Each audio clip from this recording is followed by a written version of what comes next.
Ayan mga ka-farmer ang ating seed. Marami na yan na ating gawin. Ayan, kinatay na natin ang kalabasa. So ang ginawa natin is tinanggal natin yung ayan, mali kasi niluto ko ng marakyan tapos hinati ko.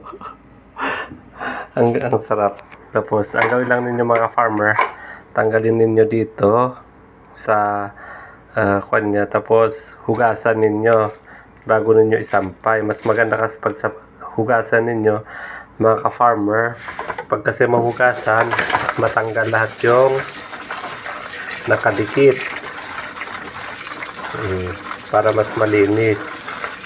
Pagkahugas ninyo, i-drain ninyo agad ganito, tapos isasampay natin and then meron na tayong pangtanim kasi ang